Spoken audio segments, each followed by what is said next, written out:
India TV YouTube channel को subscribe करें और बेल आइकन दबाएं। ब्लैक फंगस पूरे देश को डरा रहा है, लेकिन राहत की बात यह है कि कोरोना के मामलों में लगातार कमी होती जा रही है। पिछले 24 घंटे में देश में 2,59,000 ज्यादा नए केस मिले हैं, लेकिन कोरोना से मौत का आंकड़ा जो चिंता बढ़ा रहा है वो एक बार फिर बढ़ गया है। कल ही हमने आपको बताया था कि किस तरीके से मौत का प्रतिशत घट रहा है, लेकिन एक बार फिर से ये मौत का आंकड़ा बढ़ा है। 24 घंटे में कोरोना से 4,209 लोगों की जान गई है। एक दिन में कोरोना से 3,57,000 से ज्यादा लोग ठीक हुए हैं और देश में अब कुल 30,22,000 एक्टिव केसेस हैं। इंडिया का कोरोना मीटर आपको दिखाते हैं। 24 घंटे में केसेस कितने सामने आए हैं? 2,59,242 नए केसेस रिपोर्ट हुए हैं, तो वहीं 24 घंटे में 4,209 लोगों की जान गई है। अब दिल्ली की स्थिति क्या है वो भी आप देख ले। 3,231 नए केस सामने आए हैं और मौत का आंकड़ा 233 हुआ है। दिल्ली के कोरोना मीटर को देखकर आप ये अंदाजा लगा सकते हैं कि लॉकडाउन का असर यहां पर दिखाई दे रहा है। और अब महाराष्ट्र की स्थिति देखिए, 29,911 नए केसेस आए हैं, तो वहीं मौत का आंकड़ा 984 है। अब तमिलनाडु की स्थिति आप देखिए, 35,579 नए केसेस सामने आए हैं, वहीं कई लोगों की जान गई है। 397 लोगों की मौत कोरोना की वजह से हुई है। अब कोरोना से ज्यादा दहशत एक और महामारी की है। कोरोना से देश अभी उबरा भी नहीं है कि एक और महामारी से हर कोई खौफ में है। हिंदुस्तान पर ब्लैक फंगस का खतरा और बढ़ गया है। पूरे देश में ब्लैक फंगस की 7,000 से ज्यादा केसेस मिले हैं। गुजरात, राजस्थान, हरियाणा, पंजाब और तमिलनाडु समेत 10 राज्यों ने ब्लैक फंगस को महामारी घोषित कर दिया है। सबसे बुरी हालत महाराष्ट्र की है, जहां 2,000 से ज्यादा केसेस मिले हैं। 90 लोगों की जान गई है। नासिक में एक महीने में 8 लोग ब्लैक फंगस का शिकार हो चुके हैं और 145 लोगों का इलाज जारी है। अब ये ब्लैक फंगस देश के लिए महामारी कैसे घोषित हो रहा है, अब आप इसे समझिए कि लोग कोरोना को तो गंभीरता से ले रहे हैं, उसके इंडिकेशंस को भी गंभीरता से ले रहे हैं, सिटी स्कैन करा रहे हैं, दवाइयां खा रहे हैं, लेकिन इसी दौरान कई डॉक्टर्स का ये कहना है कि स्टेरॉइड की बहुत ज्यादा मात्रा में इनटेक करना या फिर आप ये कहें कि ओवरडोज ले लेने से शरीर की इम्यूनिटी लो हो जाती है, या फिर जो लोग कोमॉर्बिड पेशेंट है, यानी जिन्हें शुगर की पहले से ही गंभीर बीमारी है, जो लोग इंसुलिन पर हैं, या फिर वो लोग जो कोरोना की वजह से ग्रसित हुए और बहुत लंबे समय तक ऑक्सीजन सपोर्ट पर रहे, जिसकी वजह से उनकी नेजल कैविटी में जो साइनस कैविटी जिसे कहते हैं, वहां पर फंगस डेवलप होता है और इसी को कहा जाता है ब्लैक फंगस। ब्लैक फंगस कहां कहां महामारी घोषित कर दिया गया है ये आप जान लीजिए। राजस्थान में ये महामारी घोषित किया जा चुका है। इसके अलावा तमिलनाडु में इसके केसेस आ रहे हैं। गुजरात, पंजाब, हरियाणा, तेलंगाना, असम और ओडिशा, ये वो राज्य हैं, 10 राज्य जहां पर इसे महामारी घोषित किया जा चुका है। हरियाणा सरकार ने कल ही म्यूकरमाइकोसिस यानी कि ब्लैक फंगस को महामारी घोषित कर दिया है। अब ब्लैक फंगस लोगों की जान लेने में लगा हुआ है। सिरसा में ब्लैक फंगस के 5 मरीजों की जान चली गई। हरियाणा में अब तक 14 लोग ब्लैक फंगस की वजह से अपनी जान गंवा चुके हैं। अब आपके मन में कई बार यह सवाल आता होगा कि क्या वाकई में यह ब्लैक फंगस कोई नई बीमारी है या फिर यह कोई पुरानी बीमारी है।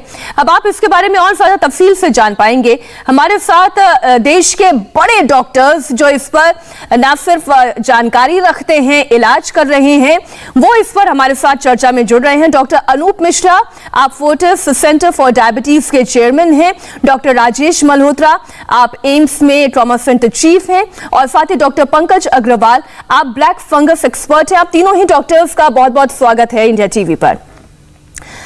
डॉक्टर राजेश मल्होत्रा, सबसे पहले आप ये समझाएं, या मैं अगर डॉक्टर पंकज अग्रवाल से ही शुरुआत कर लूं क्योंकि आप ब्लैक फंगस के ही एक्सपर्ट हैं, तो आप ये थोड़ा समझाएं कि ब्लैक फंगस आखिर है क्या और ये क्यों कोरोना से ज्यादा डेंजरस बताया जा रहा है। धन्यवाद। सर्वप्रथम तो मैं यह क्लियर कर देना चाहूंगा कि मैं ब्लैक फंगस एक्सपर्ट नहीं हूं। अच्छा, मुझे यही जानकारी दी गई जी। मुझे हार्मोन रोग विशेषज्ञ हूं, डायबिटीज जिसका एक प्रमुख भाग है, और शायद ब्लैक फंगस के डिस्कशन में दो हार्मोन स्पेशलिस्ट का, दो डायबिटीज के एक्सपर्ट्स का, डॉक्टर अनूप मिश्रा और मेरा होने का जो तात्पर्य है वो शायद यही है, क्योंकि अभी तक कोरोना आने से पहले हम लोग इस ब्लैक फंगस को डायबिटीज के ही एक कॉम्प्लिकेशन के रूप में जानते थे, जब डायबिटीज बहुत अधिक बढ़ जाती थी 400, 500, 600 मिलीग्राम %, और तब उसमें यह ब्लैक फंगस म्यूकोरमाइकोसिस हुआ करती थी। अब आजकल जो कोरोना वायरस के इस संक्रमण में इसका एक उछाल आया है, वह और पिछले कुछ दिनों में एक बहुत डरावना उछाल आया है, यह हमारे लिए एक चिंता का विषय है। एक जान लेना यह बहुत आवश्यक है कि ब्लैक फंगस वास्तव में फंगस ब्लैक नहीं होती, फंगस तो ये व्हाइट ही होती है, लेकिन इसका जो मैनिफेस्टेशन है, जो इसका लक्षण है, जिसमें मुंह की जो आंखों का और जो फेस का जो कलर है वो ब्लैक हो जाता है, वो इस कारण से होता है क्योंकि यह फंगस हमारी जो शरीर की बारीक कोशिकाएं हैं, बारीक जो रक्त की नलियां हैं, कैपिलरीज जिन्हें कहते हैं, उन कैपिलरीज को ब्लॉक कर देती है। कैपिलरीज को ब्लॉक करके वहां का टिश्यू डेड हो जाता है, और टिश्यू के डेड हो जाने से वो हिस्सा ब्लैक पड़ जाता है। जैसे किसी भी गैंग्रीन में जो हिस्सा ब्लैक पड़ जाता है, उसी प्रकार अधिकतर इसमें भी टिश्यू के ब्लैक हो जाने से, गैंग्रीन हो जाने से वो ब्लैक हो जाता है। वास्तव में कोई भी फंगस हमारे शरीर में नॉर्मली उपस्थित रहती है, हर किसी के शरीर में वातावरण में उपस्थित है। बरसात का सीजन आजकल हो रहा है, उसमें और ज्यादा बढ़ जाती है। वो या तो सांस के रास्ते से नाक और गले में जाके वहां पे इकट्ठी हो जाती है, या किसी किसी के त्वचा पर भी कभी कभी ये एक से दूसरे में पहुंच सकती है। तो जो नाक से और गले में जो जाके इकट्ठी हो जाती है, अगर हमारी इम्यूनिटी कम हो तो हमारी इम्यूनिटी कम होते ही ये फ्लेयर अप होके और एक बीमारी का रूप लेती है, जो आजकल हम देख रहे हैं। जैसा कि अभी आपने बताया, कोरोना वायरस के इन्फेक्शन में अपने आप में शरीर की इम्यूनिटी कम हो जाती है। हम उसको ट्रीट करने के लिए स्टेरॉयड देते हैं, क्योंकि हम ये जानते हैं आज की तारीख में सबसे इफेक्टिव ट्रीटमेंट स्टेरॉयड है। लेकिन स्टेरॉयड देने से भी थोड़ी इम्यूनिटी कम होती है, उससे शुगर बढ़ती है, शुगर बढ़ने से भी इम्यूनिटी कम होती है। तो इस प्रकार से हर वो कारण जो हमारे शरीर की इम्यूनिटी को कम कर रहा है, वह इम्यूनिटी को कम करके इस ब्लैक फंगस का जो उभार है, शरीर उससे लड़ नहीं पाता, और जो नॉर्मली वहां प्रेजेंट थी वो उभर के हमारे टिश्यू को डैमेज करने लग जाती है। यह इस ब्लैक फंगस का मुख्य कारण है। डॉक्टर अनूप मिश्रा, जो बात अभी डॉक्टर पंकज अग्रवाल ने हमें समझाई, उससे ये बात तो समझ में आ गई कि ये बीमारी कोई नई बीमारी नहीं है, ये पहले भी जो डायबिटीज के पेशेंट्स है उसमें नजर आ रही थी। लेकिन एकाएक मृतकों का ग्राफ बढ़ जाना या देश के 10 राज्यों में इसका महामारी घोषित किया जाना, ये क्यों हो रहा है? देखिए, मैं आपको पहले बता दूं कि ये बीमारी 40 साल से पता है, और जब मैं ऑल इंडिया इंस्टीट्यूट में था तब हम इसके बहुत सारे केस देखते थे। लेकिन ये भी मैं आपको बता दूं कि जो वर्ल्ड का लिटरेचर है इसका म्यूकोरमाइकोसिस का, उसमें इस कोविड-19 से पहले भी इंडिया में 100 गुना ज्यादा ये पाया गया, और पीजीआई चंडीगढ़ ने सबसे ज्यादा रिपोर्ट किया बिफोर कोविड-19। अब आए हम कोविड-19 में। कोविड-19 एक साल में अगर मेडिकल लिटरेचर को देखें, और हम आज के केसेस को छोड़ देते हैं, तो मेडिकल लिटरेचर को, तो आज ही हमने एक पेपर ऑनलाइन हो गया है हमारा पेपर, जिसमें कि टोटल 101 केस पूरे वर्ल्ड में, और उसमें से 78 केसेस इंडिया में, ये रिपोर्टेड केसेस है मेडिकल। अब जो अभी की बात करें, आपने बताया कि 7,000 केसेस हैं, और तो अगर हम इसको कैलकुलेट करें कि इसमें क्या कितने लोग, अगर कोरोना वायरस का टोटल हम एक्टिव केसेस लें 30 लाख और 7,000 केसेस ब्लैक फंगस के हैं, तो क्या हुआ 0.20%। ये कोई है, और ये हम देख रहे हैं कि ये ज्यादा हमारे सामने आ रही है, और क्लियरली इसमें कोई दो राय नहीं है। अनकंट्रोल्ड डायबिटीज जो पहले से भी अनकंट्रोल्ड थी, जरूरी नहीं कि स्टीरॉयड के बाद ही अनकंट्रोल हुई, और स्टीरॉयड के बाद तिगुना ज्यादा अनकंट्रोल हो गई, यही मेन रीजन है। बहुत सारे और रीजन होते हैं इसके, ल्यूकीमिया और ट्रांसप्लांट, वो सब नहीं है इस समय रीजन, केवल यही रीजन है। अब स्टीरॉयड की जहां बात करें मीनाक्षी आपसे, तो स्टीरॉयड आजकल आई एम श्योर राजेश आपको ज्यादा बताएंगे, पहले दिन से दिए जाते हैं। जो हमने प्रिस्क्रिप्शन देखे हैं नंबर 1 डे, जो कि नहीं देने चाहिए किसी हिसाब से, नंबर 7 डे पर भी इंडिकेशन हो तभी हम देते हैं। और जब शुरू होते हैं तो 1 महीने से कम वो नहीं बंद होते, और हाई डोज स्टेरॉइड और उसमें शुगर का बिल्कुल इग्नोर कर दिया जाता है। शुगर बढ़े कोई बात नहीं, आप अपने डॉक्टर को दिखा दीजिएगा, कोई वो प्रॉब्लम नहीं, 300 चल रही है, 400 चल रही है शुगर। तो इस अवस्था में जब शुगर 25-30 दिन लगातार या उससे पहले भी अनकंट्रोल रहे, ब्लैक फंगस तो आना ही आना है, और साथ में और भी चीजें आ जाएंगी, देखेगा ट्यूबरकुलोसिस भी आ जाएगी बाद में। तो ये अहम कारण है, आपने बिल्कुल सही बताया, indiscriminate use of steroid, not able to control. इसका मतलब तो ये है जो इस वक्त डॉक्टर अनूप मिश्रा हमें समझा रहे हैं डॉक्टर राजेश की डॉक्टर्स डेस्परेशन में है कि वो अपने मरीजों को जल्द से जल्द ठीक करें और बेहतर इलाज दें, कोरोना से वो मुक्त हो जाए, और इसी डेस्परेशन में वो स्टेरॉइड्स दे देते हैं। और कई लोग तो इतने काबिल हैं कि वो अपने आप ही गूगल पर पढ़ के दूसरों से बातचीत करके खुद ही स्टेरॉइड्स ले रहे हैं, और कम एमजी ही सही लेकिन वो ले रहे हैं। अब आप मुझे ये बताएं कि ऐसी परिस्थिति में कोई पेशेंट क्या करे अगर उसे डॉक्टर ही ये सजेस्ट कर दे कि आपको स्टेरॉइड लेने की जरूरत है, तो आप डॉक्टर्स को भी क्या सलाह देंगे और आम लोगों को भी क्या सलाह देंगे कि स्टेरॉइड खाने का सही वक्त क्या है और कितनी डोज होनी चाहिए किस परिस्थिति में? जी, तो जैसा कि दोनों एक्सपर्ट्स ने, डॉक्टर अनूप और डॉक्टर पंकज ने पहले भी बताया है कि ये बात बिल्कुल सही है कि अनकंट्रोल्ड डायबिटीज जो है वो, या अनकंट्रोल्ड ब्लड शुगर्स अगर मैं कहूं, वो एक बड़ा कारण है। और अगर आप ये बात कहें कि पेशेंट खुद ले रहा है तो वो तो गलत है ही है। किसी पेशेंट को खुद सेल्फ मेडिकेशन ऐसी सीरियस इलनेस में नहीं करना चाहिए। और जहां तक डॉक्टर का सवाल है, आजकल तो पेशेंट सब जागरूक हैं। आपका चैनल, सब चैनल, सरकार बार बार बता रही है कि शुरू में, बीमारी के शुरू में जब वायरस रेप्लिकेट कर रहा है, उस समय अगर आप अपनी इम्यूनिटी कम कर देंगे स्टेरॉइड दे के, तो उस समय पे आपका वायरस आपके शरीर पे हावी हो जाएगा।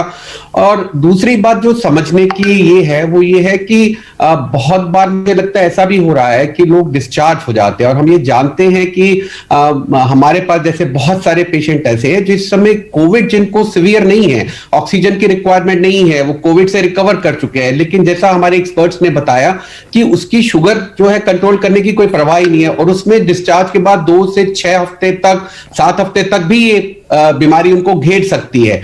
तीसरी बात यह है कि जब पहला राउंड हुआ था, तो पहले राउंड में स्टेरॉइड इतना फर्स्ट वेव में इतना इंडिस्क्रिमिनेटली और ऐसी डोज में यूज नहीं हुए थे। तो उस समय हमने करीब करीब जो 4000 पेशेंट ट्रीट किए थे, उसमें सिर्फ 2 पेशेंट को म्यूकरमाइकोसिस था, जिसमें से एक जो है उसको किडनी फेलियर पुराना था और दूसरे को किडनी ट्रांसप्लांट था। कुछ पेशेंट शायद हमारे पास उस समय बहुत ऐसे थे जो वैसे, जैसे डॉक्टर अनूप मिश्रा ने बताया कि कारण बताए जाते हैं लेकिन उनको नहीं हुआ। ब्लड कैंसर के बहुत से पेशेंट हमने ट्रीट किए लेकिन उनको म्यूकरमाइकोसिस नहीं हुआ। इस बार जैसे सब लोग कह रहे हैं कि जो स्टेरॉइड जिस तरीके से यूज किया गया है, उससे ये ऑलमोस्ट कंक्लूसिव है कि जो अनकंट्रोल्ड ब्लड शुगर्स है, बिकॉज ऑफ गलत टाइम पे, गलत डोज में और गलत ड्यूरेशन के लिए स्टेरॉइड यूज किए गए, वही एक मेन कारण है। तो मैं इसे और ज्यादा बेहतर तरीके से समझने के लिए एक छोटे से ब्रेक के बाद जब लौटूंगी, डॉक्टर अनूप मिश्रा, डॉक्टर पंकज अग्रवाल, मैं आपसे ये जानूंगी कुछ एग्जांपल्स के साथ कि कौन सी परिस्थिति में स्टेरॉइड नहीं देने की जरूरत है, कौन सी परिस्थिति में कम एमजी की दी जा सकती है, और साथ ही ब्लैक फंगस के इलाज के लिए क्या किया जा सकता है और कब किया जाना। Doctor Anoop Mishra, black fungus को कब एक तो पहचान करें, कैसे सही समय पर उसका इलाज शुरू किया जा सकता है, क्योंकि अब यह महामारी है 10 राज्यों में और बाकी राज्यों में भी महामारी बहुत जल्द घोषित कर दिया जाएगा, जो स्थिति देख रहे हैं। Thank you. ये बड़ा इंपॉर्टेंट है कि इसको अर्ली पकड़ा जाए, क्योंकि अगर हम देखें पिछले 30 साल में इसकी डेथ रेट, तो जिनको अर्ली पकड़ा गया है उनका डेथ रेट बहुत मार्केटली डिक्रीज कर दिया गया है। पहले 20 साल पहले 90% डेथ रेट होता था, यानी कि 10 में से 9 लोग मर जाते थे। आज के दिन 50% डेथ रेट है, फिर वो भी काफी ज्यादा है। तो उसको कैसे पहले पहचाना जाए? जो बैकग्राउंड है किसी का जिसमें डायबिटीज अनकंट्रोल है और स्टेरॉइड लॉन्ग टाइम से चल रहे हैं, इस समय कोविड-19 या कोई ट्रांसप्लांट का पेशेंट या कोई ल्यूकीमिया का पेशेंट या कोई इम्यूनोसप्रेस पेशेंट है, तो इस बैकग्राउंड में अगर किसी पेशेंट को फीवर, और यहां पर ये साइनस का एरिया है, यहीं से शुरू होता है, यहां पर दर्द होना शुरू हो, नाक बंद हो जाए और उसमें से पानी निकलने लगे जो कालेपन को लेता है, और आंखों में दर्द शुरू हो और सिर में दर्द शुरू हो, ये कॉम्बिनेशन ऑफ सिम्टम चलेंगे। अकेले कोई केवल सिर में दर्द लेकर आएगा तो कहेगा हमको ब्लैक फंगस हो गया, वो ठीक नहीं है, ये कॉम्बिनेशन चलेंगे। आंख कभी कभी थोड़ी बाहर निकल जाती है और दो दिखाई देने लगते हैं और आंखों का मूवमेंट बंद हो जाता है। कुछ इसमें से अर्ली सिम्टम है जिसमें कि फीवर, पेन, नेजल डिस्चार्ज वगैरह अर्ली सिम्टम है, और थोड़ा लेट अगर कहें तो आंखों का बाहर आना और दो दिखना, ये सब लेट सिम्टम है। अर्ली सिम्टम में हमको पकड़ना है। हर जिसको ये सिम्टम हुआ जरूरी नहीं है उसको ब्लैक फंगस, तो पैनिक मत करें कोई, लेकिन उसको ठीक तरह से ईएनटी के सर्जन देखें और एक्सरे, सीटी, एमआरआई कराएं और एंडोस्कोपी कभी कभी करके उसको पकड़ लें। बिल्कुल डॉक्टर, ये बहुत ही चैलेंजिंग सिचुएशन है। फिजिकली कोई जाकर डॉक्टर्स को दिखा नहीं पा रहा है, सब सिम्टम्स टेलीफोनिक कॉन्वर्सेशन पर या वर्चुअल ही डिस्कस कर रहे हैं, लेकिन समझना पड़ेगा आपको अपने भी शरीर को, और डॉक्टर से बराबर कंसल्ट करना पड़ेगा। बहुत बहुत शुक्रिया डॉक्टर अनूप मिश्रा हमारे साथ जुड़ने के लिए। डॉक्टर पंकज अग्रवाल और डॉक्टर राजेश मल्होत्रा हमारे साथ जुड़े रहेंगे। एक छोटी सी नमस्ते, मैं हूं मीनाक्षी जोशी।